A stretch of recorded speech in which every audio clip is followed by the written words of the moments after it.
Bonjour à toutes et à tous et bienvenue dans cette émission spéciale élections législatives. Spéciale parce que ces élections ont un caractère très particulier et nous allons le voir avec Larbi Nebou. Bonjour Larbi Nebou. Bonjour Wafa. Vous êtes notre référent politique à Radio Salam et nous avons l'habitude de vous retrouver à chaque élection. Grâce à vous, bien, vous allez nous décortiquer un petit peu cette élection très particulière car imprévue. Comment expliquez-vous cette décision inattendue pour le corps politique de dissolution qui nous oblige aujourd'hui à repartir dans de nouvelles élections législatives ? En effet, la situation, qu'elle soit au niveau national ou qu'elle soit au niveau européen ou qu'elle soit au niveau international, la situation politique est très compliquée, très difficile et très complexe. Voilà, nous sommes dans une période très délicate. Alors, ce que l'on peut penser par rapport au président Macron, il a pris cette décision de la dissolution. Il me semble que c'est une décision réfléchie et choisie. C'est pas une décision au hasard, tout simplement. Donc, il faut le dire que depuis son second mandat, il n'ayant pas de majorité absolue, il a une majorité relative. Il s'est confronté à maintes reprises à des tentatives de dissolution et c'est vrai que ce n'est pas une manière, ce n'est pas évident de pouvoir conduire un projet, de faire fonctionner un gouvernement, je dirais, dans la sérénité. Donc, pour rappeler à nos auditeurs, un nombre important de textes sont passés à l'Assemblée à travers le 49.3. Il y a eu de nombreuses menaces de motions de censure pour faire tomber le gouvernement. Ces 2 années ont été compliquées. Il n'a pas eu non plus l'aisance pour mener à bien toute la politique, même si les grands textes sont passés, notamment la réforme des retraites. Nous étions sur la dernière, c'était la réforme de fin de vie. La réforme, la loi immigration, quand même des grands textes sont passés, mais avec difficulté. Il est vrai que vu la texture, vu l'organisation, vu je dirais l'Assemblée nationale qui était élue, c'était très difficile de pouvoir fonctionner et d'avoir plutôt un projet prospectif dans le temps et dans l'élément. Parce que tout simplement, il faut dire aussi que s'il est arrivé à cette situation-là, c'est parce qu'au départ, il y a un blocage politique.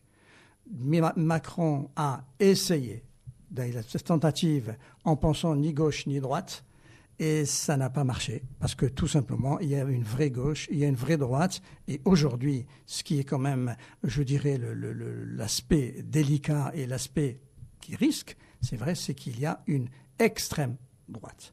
Et aujourd'hui il se retrouve non seulement avec une extrême droite, mais il se trouve avec une extrême gauche et il se trouve avec une partie, donc on va dire gauche, et qui n'a pas le choix que de se rapprocher de LFI, donc pour essayer de trouver un accord commun. Et tout ça, ça semble, je dirais, compliqué. Et du côté de la droite, ce n'est pas mieux. Quand je vois du côté de la droite, le parti qu'on peut dire modéré, les LR, le reste de ce qui restait de l'ancien gaullisme a implosé. Il n'existe quasiment plus donc, sur le paysage politique. Donc aujourd'hui, une droite, on va dire, intelligente, entre guillemets, elle explose.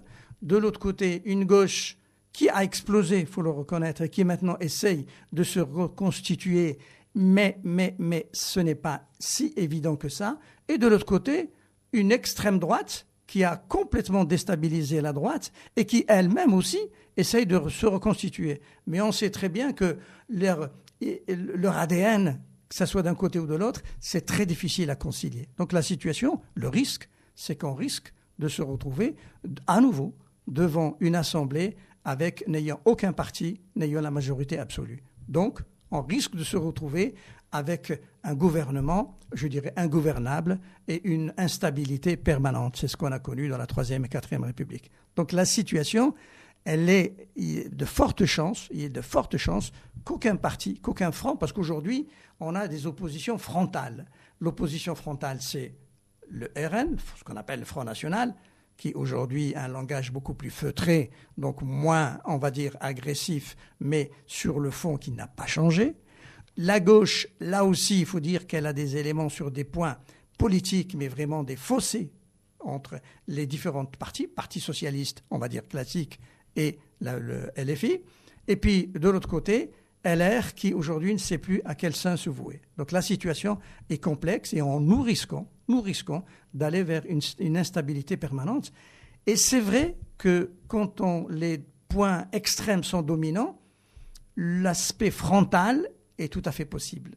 Personne, bien malin, celui qui dit quel sera et comment nous allons fonctionner après le deuxième tour. Alors justement, on a vu la formation de ces blocs, de ces alliances de circonstances, histoire de réunir le groupe le plus important. Et on a vu des personnalités que l'on pensait totalement disparues du champ politique, ou du moins qui avaient pris un peu de recul, se remettre en scène, des personnalités de gauche, l'ancien président François Hollande qui est candidat.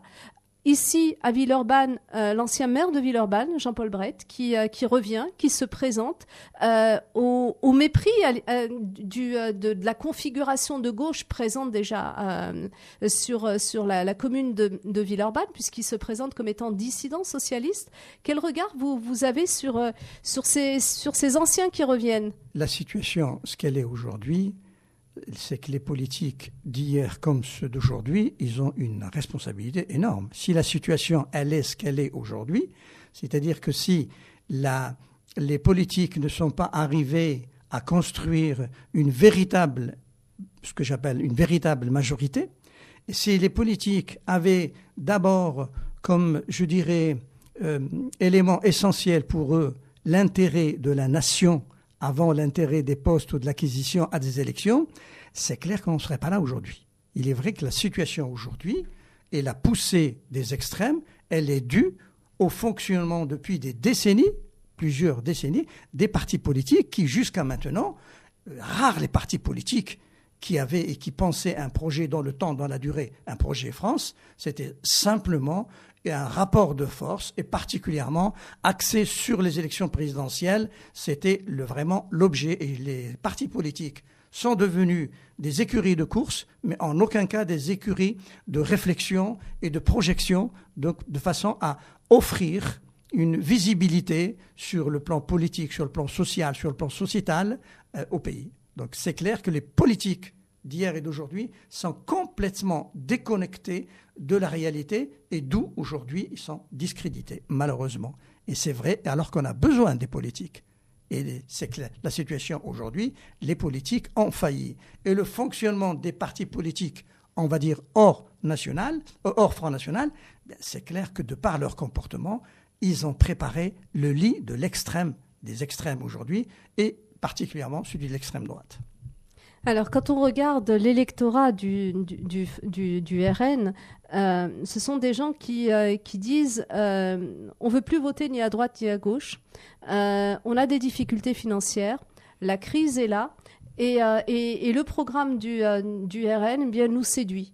Ou à la limite, pourquoi en avoir peur ? Autant les mettre au pouvoir. Je crois que les citoyens aussi, ils ont compris que les programmes, que c'est simplement un faire-valoir. Aujourd'hui, quand on regarde les programmes, que ce soit du côté RN ou que ce soit du côté LFI, c'est de la distribution, tout simplement. C'est-à-dire que c'est des promesses. Et on le voit déjà, au niveau de l'extrême droite, il y a déjà un recul, un pas en arrière. Ils parlaient de la retraite à 60 ans. Maintenant, ils disent « Ah ben non, il faudrait qu'on voit... » Je dirais, jusqu'à maintenant, ils étaient uniquement... Leur stratégie était, de dénigrer les propositions d'où qu'elles viennent.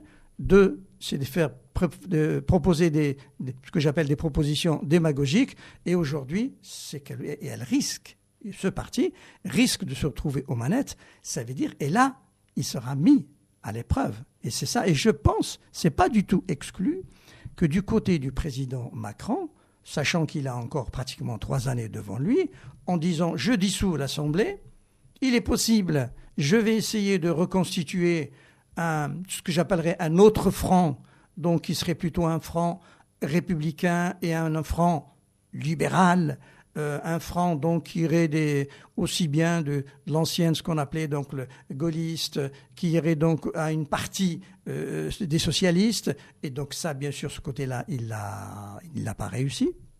venant de sa part, à mon avis aussi, venant des partis politiques qui, jusqu'à maintenant, donc chacun s'est renfermé sur sa vision de la politique et plus particulièrement sur l'acquisition d'un espace de pouvoir, et on a complètement ignoré le projet France. Donc le risque aujourd'hui, c'est qu'il est possible, si demain, et d'ailleurs on voit bien que le patron du Front National dit « si je n'ai pas une majorité absolue, je n'irai pas ». C'est ce que le gouvernement actuel, il a fonctionné avec une majorité qui n'était pas absolue, tout simplement, et il a fait avancer les choses. Donc aujourd'hui déjà, on voit que l'extrême droite a quelque peur aujourd'hui de pouvoir, et elle est plus proche de la réalité, et on n'est plus simplement sur faire de la casse des idées ou tout simplement faire de la contradiction, tout simplement, et faire de la surenchère. Il est possible que demain ils soient au pouvoir, et là, on va les juger sur les faits. Et ça, c'est leur grande peur aujourd'hui. Est-ce que ça ne fait pas partie également de la stratégie Macron en se disant que l'épreuve du pouvoir va peut-être faire confronter le RN à la réalité du pouvoir et éventuellement les écarter?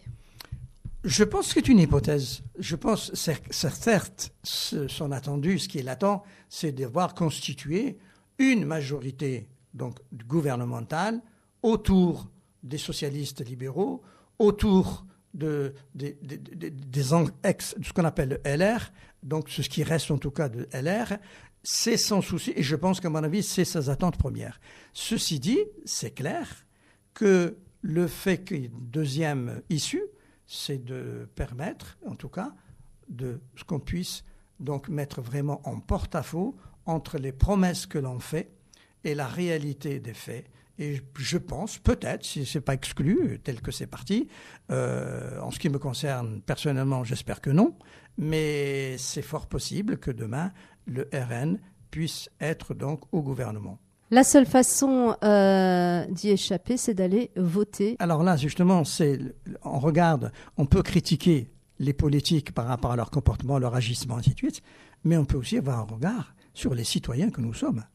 Quand on regarde les citoyens que nous sommes, bien des pays qui aujourd'hui, je dirais, aimeraient avoir le même contexte que nous, cette liberté de pouvoir aller voter, dans certains pays même, pas plus tout proche, la Belgique, où le vote est obligatoire. Donc c'est vrai que nous avons d'abord une critique permanente, et puis on se dégage de plus en plus. Et c'est clair que nous sommes, je dirais, de ce côté-là, on fait un petit peu les gâtés de la République. C'est-à-dire on a cette possibilité de voter, on a possibilité de vraiment d'imprégner, je dirais, ses engagements, sa philosophie. Nous ne le faisons pas. Parce que c'est vrai aussi que quelque part aussi, les citoyens, on peut dire là aussi les dernières décennies, une certaine forme d'individualisme s'est développée en nous, et nous pensons à nous. Et très souvent, quand on dit aux gens, il faut bien aller voter, qu'est-ce qu'ils disent? Mais qu'est-ce qu'on fait pour moi? Mais très peu qui disent, qu'est-ce qu'on fait ou qu'est-ce que je fais pour la collectivité? Donc c'est vrai aussi, donc cet effritement, je dirais, et cette irresponsabilité, elle est aussi chez les citoyens. Donc si le Front National, il est aujourd'hui, ou les extrêmes sont aujourd'hui, c'est que les citoyens, ils sont aussi pour quelque chose. Merci beaucoup à Larbinebou. On se retrouve vendredi à 12h et à 18h.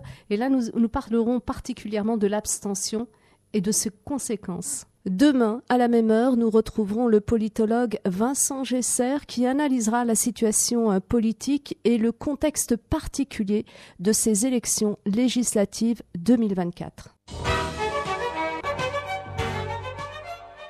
Radio Salam se mobilise durant ces élections. Vous pouvez retrouver sur notre site internet radiosalam.com les 14 listes des 14 circonscriptions du Rhône. Vous retrouverez également toutes ces émissions spéciales élections en podcast sur notre site internet radiosalam.com.